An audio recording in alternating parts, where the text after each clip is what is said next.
Live from the international headquarters of the McNeil Studio in beautiful Baja Tustin, here's Professor McNeil. Wait a minute. Wait. What's this about? What's this? Huh? I just want to be like you. The Fuzzy Twins. How nice. Okay, this is the third in the money series. This one has to do with how money is created. In the first of these, we talked about the M's and M1 and 2 and 3 and so forth. And what we found was that the majority of M1, which is checkable deposits, is created by the commercial banking system. We have a commercially produced money supply, and this is how banks create money. We have to first remember that there is a monetary a banking system, and then there's an individual bank, and the rules are different for those. I'll clarify. First of all, this is a fractional reserve banking system. We did that in the first one as well. And what that means is that the Federal Reserve is able to set the ratio. And if they set the ratio at 10%, then that means that if the banks have $10 worth of reserves, each one of these units of reserves can have 10 times the amount of can have loans out on each of those. These reserves will support $10 of loans, and so the money supply can be 100. If the reserve requirement goes from 10% to 20%, it means that each of these units of reserves will now only support 5, because 20% is a 5-to-1 ratio. Okay. In order to talk about this, I have to give my very bad explanation of T accounts. And I don't know accounting particularly, but a T account has assets and liabilities, and if we look at the Fed's T accounts, assets include government securities. It holds trillions of dollars worth of securities and other financial assets. It has loans to banks. These are banks borrow money from the Fed, and the notes, the promissory notes, are assets. The Fed holds quite a lot of gold. It's worth looking at the video on the New York Fed's gold vault. And it has other financial assets. So these are the assets. And then liabilities, Federal Reserve notes. These things. Now, I don't know why they're liabilities, but they're counted here as liabilities. Banks deposit their money at the Federal Reserve, so the deposits of banks are part of the liabilities, because presumably the banks can come and take that any time. And then the U.S. government, the U.S. Treasury, deposits its money with the Federal Reserve, so that's a deposit. And then below the line is net worth. So the difference between assets and liabilities is net worth. If you take all of the assets and you subtract the liabilities, what's left over is the net worth of whoever owns the organization. Now, if we look at the bank's T account, banks are different. Banks have reserves on account with the Fed. It's an asset to these guys, but it's a liability to the Fed. Banks have vault cash. Banks have notes. These are promissory notes. When they make loans, whoever takes out that loan promises to pay them a certain amount per month for a certain period of time, and that's an asset. Banks also have securities and other assets. Then on the liability side, there are checkable deposits. That is, people have deposited money, they can write checks on it, and so these checkable deposits are the liabilities. Savings deposits as well. People put money in their savings accounts, they can take it out, that's why it's a liability. Time deposits, they agree to keep it a certain number of days or months in those accounts, but they can take it out. And then there's net worth. Finally, there's me. I have a T account, more or less. I have cash, like there, that's most of it. I have a checking account that's always near zero. Savings, sure. Real estate, yeah, I have some, mostly mortgages though, and other stuff. So these are my assets. And then my liabilities are borrowing from banks, bills and stuff, and net worth, right. Okay, but the point is, the biggest point is, that an asset to me, the checking account money that I have, is a liability to my bank. The money that banks have on reserve with the Fed is an asset to the bank, but a liability to the Fed. Anyway, they're all connected. And reserves must be kept. Reserves are either vault cash or reserves with the Fed. These two are the only things that count as reserves for the legal definition of reserves. And these reserves have to be kept against these checkable deposit liabilities. They don't really have to keep checkable deposit. They don't have to keep reserves against these other things. All right. The thing about a single bank is the difference between a single bank and the banking system. A single bank can lend its excess reserves. If a bank has excess reserves, it can turn them into a loan and start earning interest on that. The banking system, however, the money multiplier applies to the banking system. So that in the banking system, if they get another unit of reserves, if the banking system does, the total money supply can expand by some multiple of that. Now, we saw on the first page of this that if the reserve requirement is 10%, then a new unit of reserves can have the money supply increase by 10 times that amount.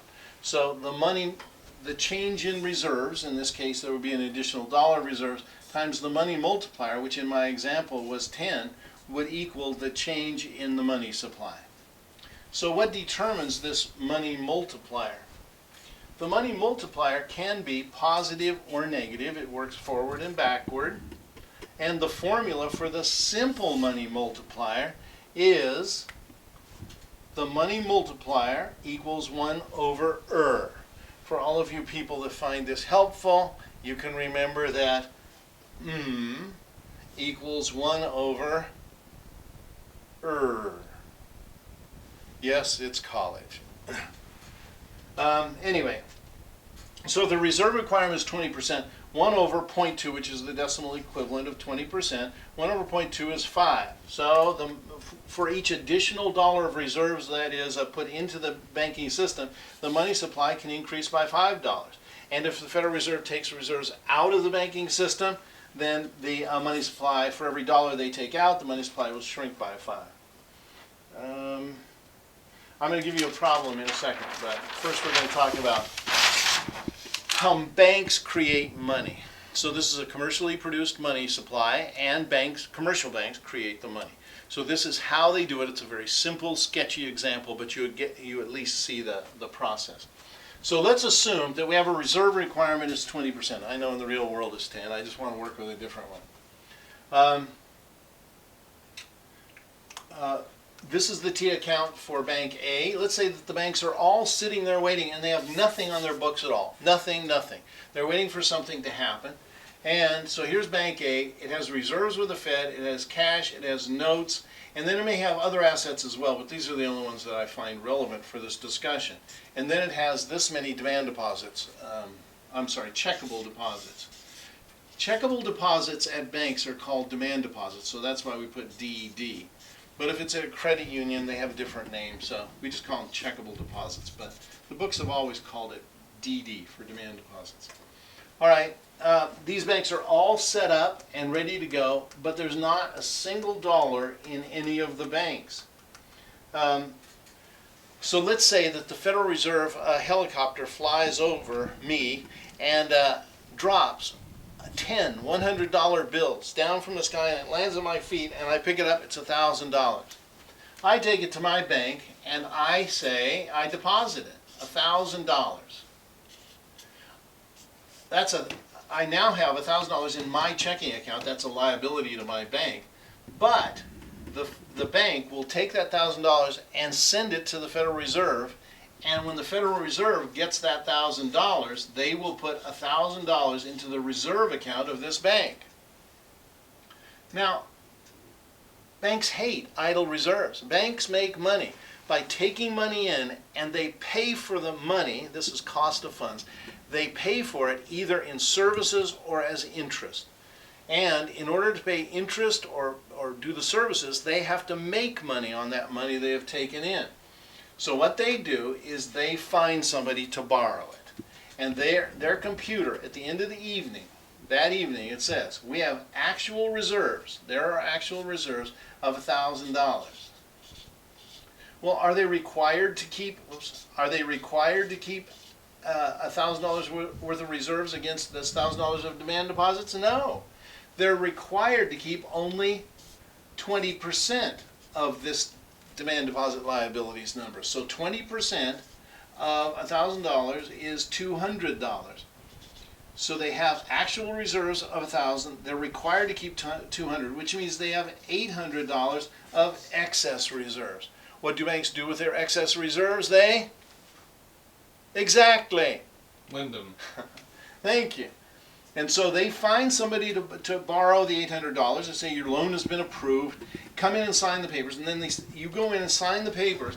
And they say, after you sign your note, promissory note, to pay them back $800, they say, you now have $800 in your checking account. Well, people borrow this money so that they can spend it. So this Tessie borrowed $800 because she wants to buy a new set of wigs. And so she goes to the wig store and buys $800 worth of wigs, writes the check, drawn on this account, $800, and the wig store deposits it in its bank, which is Bank B. So when they deposit this $800 check, they now have $800 in their checking account. And the Bank B sends this $800 check to the Fed to have it cleared. And when the Fed sees this check, they say, oh, $800, that's drawn on Bank A here.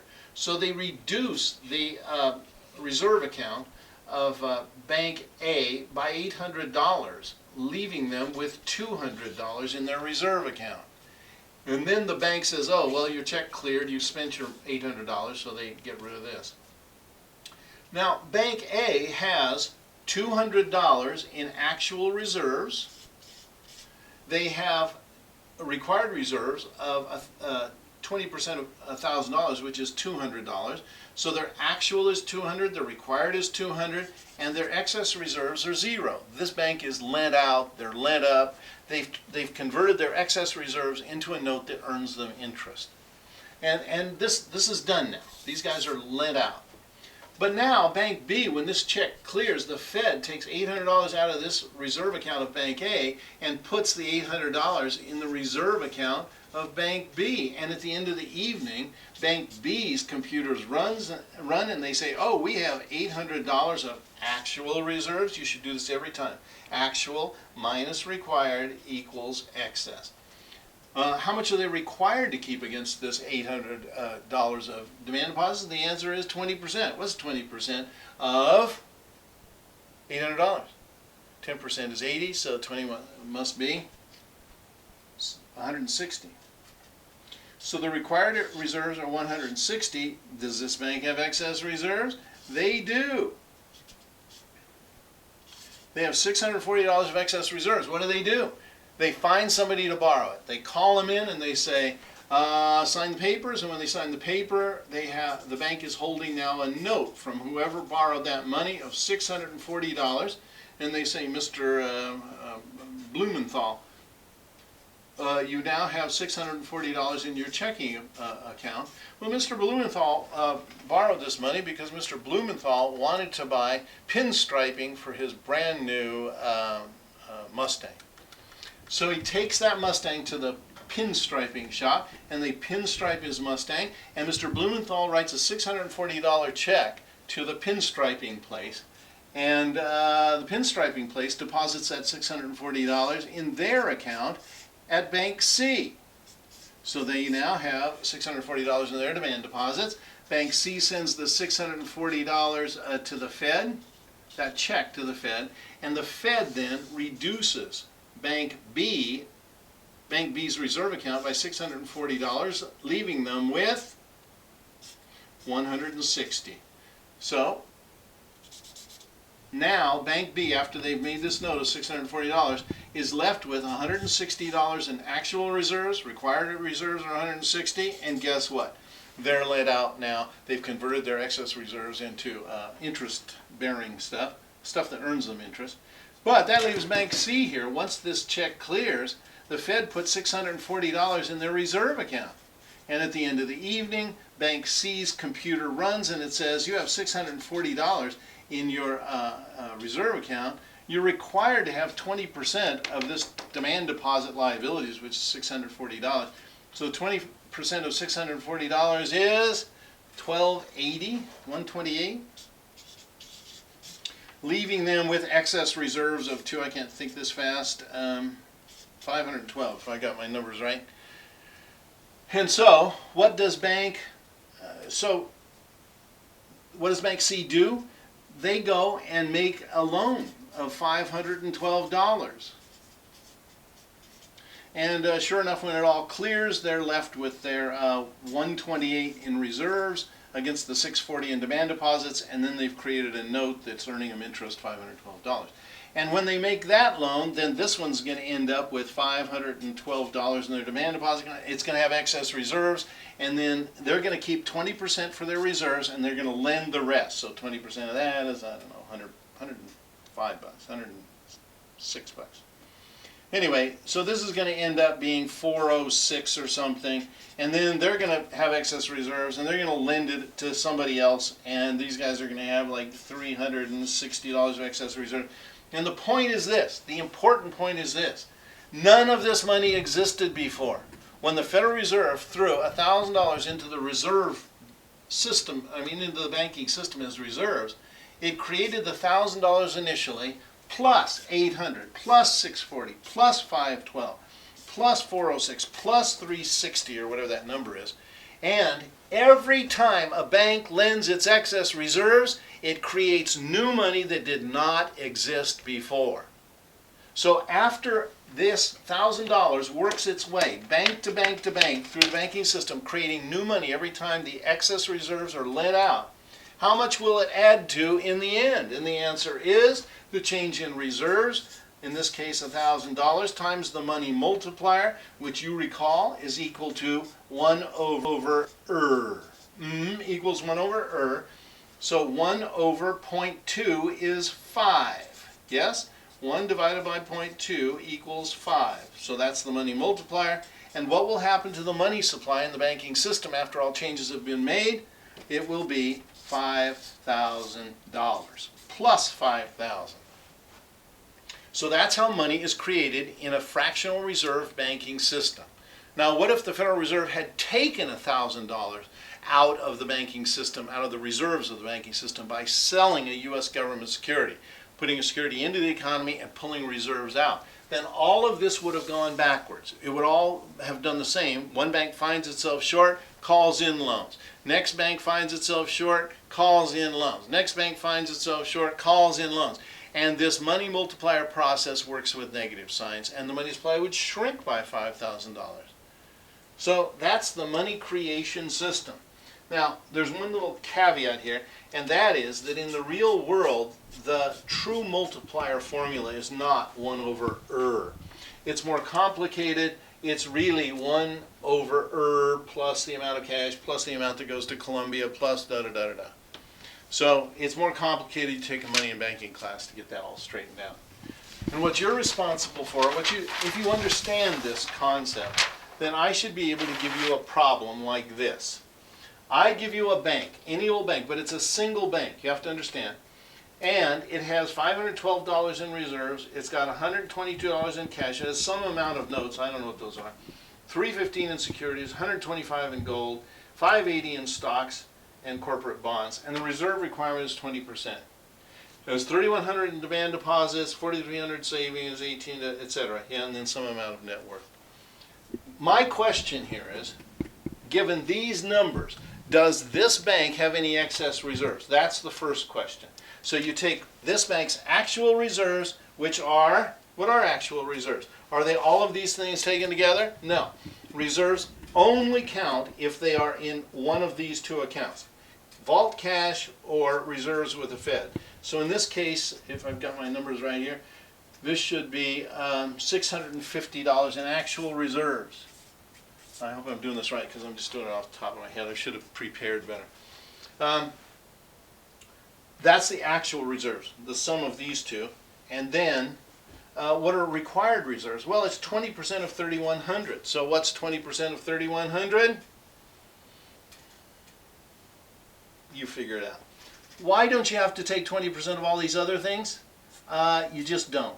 You have to keep reserves against your demand deposit. So it's 21%. It's 20% of 3,100, which is $620, I believe. So if I've got my numbers right, please check these. So if 20% of 3,100, which is the required reserves, is $620, then that leaves $30 of excess reserves. And what will this bank do? It will lend the $30. Now, once that $30 gets lent and it ends up in another bank, that bank will have excess reserves, and then they'll lend it, and etc.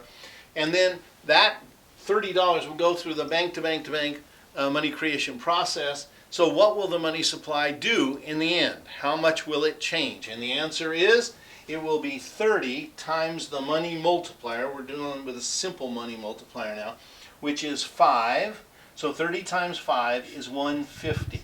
The money supply in the banking system, after it's worked its way all through the bank-to-bank process, will increase by $150 because the excess reserves of 30 times the money multiplier of 5 equals a change in the money supply of 150.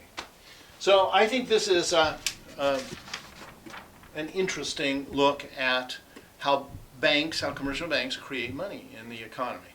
And with a little interjection of how the Federal Reserve can control the money expansion process, encourage it by putting more reserves into the system, or having the money supply contract if they pull reserves out of the system.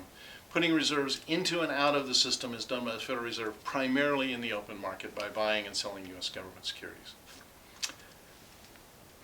There we go. Money, honey.